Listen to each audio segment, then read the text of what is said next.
All right, guys, welcome back to the Frugal Homestead. So today we're doing one of those things that can save you a bunch of money, but it just stinks to do. And that's rebuilding the electric hot water heater. This is a Ream 220 volt, 30 gallon hot water heater. It's been in the house since I lived here and well before that. Now, I've made some changes as I've used it, but basically once a year I got to come in and rebuild it. That means 2 new elements and actually clean the inside of the tank out.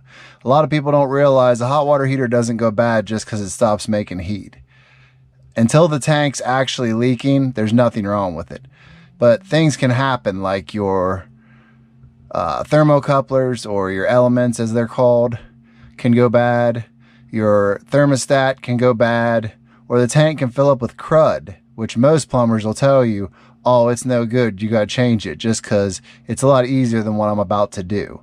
Now, this is how I do it. It doesn't mean it's going to work on every model, but this is basically how I'm doing it, and I'm also making some changes to run this half off solar. So don't make the changes I'm making, but you can follow along to the basics of how to clean and rebuild your tank.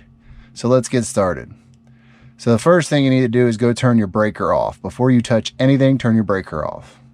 Second thing you do is down there at the bottom, you need to hook a hose onto that and turn it on and let it drain outside and make sure it's completely drained. Then you're going to take your 2 covers off. On a 220 model, I have 2 covers. Take them off, set them to the side. Verifying that your power is off, then you unhook your wires from your 2 thermocouplers or elements, okay? And then we'll go to the next step. All right, guys, bear with me because I know the light's not great, but I'm trying to work with a GoPro in front of me with a big tripod and a light above me, and we're in this little closet back here. So this is your element. You can see I've got everything unhooked. This is an element tool, hot water heater element tool. It goes on. You never want to grab by this black here because it'll just shatter and then you have a mess. You want to grab it by the big nut and unscrew it out, okay? Now you put this tool on and you take a screwdriver, put it through the hole, and that's your handle. They don't usually fit real well. So I'm going to get a bigger screwdriver because I'm bending this one. And when I come back, these will be pulled. All right, guys. So we got them out. They've got some corrosion, but nothing bad. They're starting to deteriorate right about there. But it has been a year, so. But what you need to see is inside there, inside the hole they came out of, there's this scale built up down the tank. And it's probably, it's probably got the back side of it built up on the wall. And then a bunch down at the bottom up to where this element was. So we got to get that scale out of there because it's taking away probably 5 to 10 gallons of hot water. So how we do that is I made a tool. This is called PEX. And I went from one size to the next size and into a wand off of a mini shop vac. And I just taped the joints, no big deal. But what I do is I put it in there. Oh yeah. And you see the crud? So we take our shop vac. Wow, that's really full. We take our shop vac and then we're going to take and suck all this out as much as we can to give us our capacity back.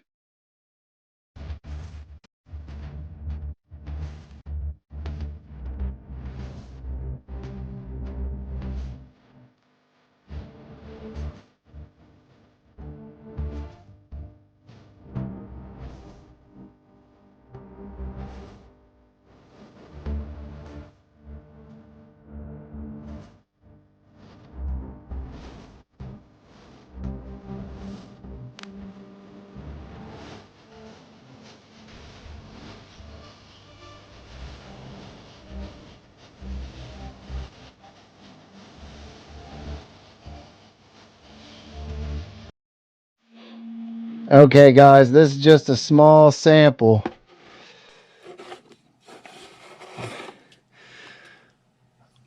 of the crud that's in there. And there's just piles of it in here. Now this was just like 10-15 minutes. I'll use this thing to suck it out for about the next 30-45 minutes, get all the loose stuff I can possibly get. Then I'll take this stuff outside and instantly rinse it off with the hose. Because this stuff dries in the hose or on any of this, it's a pain in the butt to get it out. So you just run a hose over it real quick outside. Do not dump this stuff down your drains. Take it outside, wash it off. This is an iron, so it can harden up. So let me finish getting this all sucked out, and I'll bring you back, and we'll go to the next step. Okay guys, so it's pretty important you do this stuff in order. So the first thing you do is down there where your spigot is, you make sure that's turned off, closed. All right, to the right. Take your hose off that you're using to drain your tank, get it out of there. Make sure that that doesn't leak. That's step one. It may drip for a second. Wipe it out with a paper towel on the inside, but make sure it doesn't leak, because those are known to sometimes go bad. And if it's sitting here near leaking, sooner or later it's going to rot your floor out and your tank's going to go through your floor. You don't want that. Step two, you need to get your replacement water heater element. We have a discount hardware store in town here. I bought this at. This is where choices come in, because your tank will tell you the operating voltage. Like this one says upper 4500, lower 3380 for wattage. All right. I'm putting a 3000 watt in there. All right. I have had a 2200 watt in here before. They all work just fine. The only trick is 2200 watt didn't heat the water up fast enough. 4500 would just heat it up super fast and overheat. So I think the 3000 is kind of a good mid-range. Now I do not want you to copy what I'm doing, but since you're going to see me do something different, I want to at least explain what I'm doing. And that is, I'm doing away with my bottom element and putting in this. And I'll try and zoom in on it in editing. But it says 24 volt, 600 watts. This is a solar element to run off solar panels or battery, whatever. So I'll make a complete different video about this. But let's focus on what we're at hand. This is going in the top and it's going to be connected in. This one's going in the bottom, this one here, and it's not going to be connected to any of this other wiring. So it's two separate systems to make a hybrid. So let's go on. One thing I want to say is clean out around the edge of the holes with an old toothbrush before you thread this in. Make sure it has a gasket on it. Now sometimes, very, very rarely, but I have had it happen, you put these in and they leak. Just a little bit, just like a drop. They don't want to seat right for some reason. So if that happens, put 1 or 2 small wraps of Teflon tape around the actual threads here. You don't want it back here on the seal, just 1 row around or 2 rows around this and screw it in, and that'll solve that problem if you have that problem. But make sure you get the tool to put this in correctly, because I've done it with pliers and other stuff and it doesn't work real well. It's worth spending the few dollars to get the tool to put it in, and it really does make the job easier. It's so worth it. And I've actually used this tool in some other projects before too. So let me get these put in, get them seated, and then we'll go to the next step. Okay guys, so I got them in, snugged down, and got the wiring hooked up. The bottom one, of course, is going to be different. You would just hook your wiring right back up. I've got them off and wire nutted. So now we turn on the hot water at one of our faucets, turn all the water back on, make sure we don't have any leaks. We don't turn the electric back on, just the water. Make sure we don't have any leaks, and then I'll come back once we are sure that there's no more leaks. We will come back and finish it up. As you can see guys, the water is going to come out nasty when you first turn it on. It's supposed to do that, but leave these faucets open, and when you turn your water on, do not shut them until water's coming out like this. Alright, so we don't have any leaks. Everything checks out good. We bled all the air pressure off by leaving the valve open. You guys saw the dirty water coming out. That's a byproduct of what we're doing. So you want to use like your bathtub or your sink for that. After that, we need to put our blue covers back on, or our 2 covers. And then we need to turn the power back on. Now I will come back and check the floor there to make sure there's no more dripping. I mean, I've checked it now, but you always want to check a few days after, make sure there's no water on the floor and the floor's all dried out. Okay guys, as you can see, I've got the 2 blue covers back on, so now I'm going to flip the breaker back on.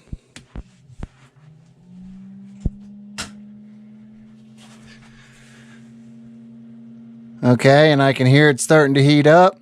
Obviously it's not as loud as it used to be because we only have 1 element turning on. But now it's time to put the final piece back on, which if you guys have an electric hot water heater and you don't have a blanket or have it insulated around it, you're basically giving away power. So let's get that back on there, get it all closed in, and I'll bring you back to talk about another thing too. Alright guys, so we got the blanket cover back on. It doesn't have to be pretty, it's just got to be there to insulate. Now, what I want to tell you is, excuse me,